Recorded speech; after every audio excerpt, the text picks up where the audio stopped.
அடிமொய் எழுத வந்த கிளி போராடுது, அத பொய் எழுத வச்ச கிளி சீராடுது.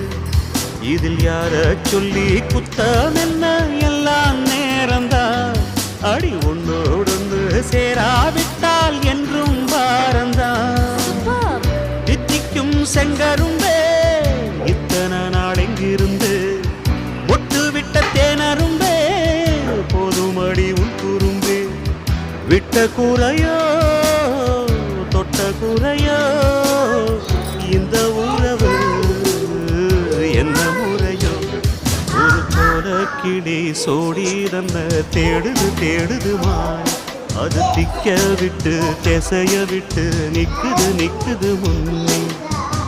இப்ப வருமோ எப்ப வருமோ ஆசை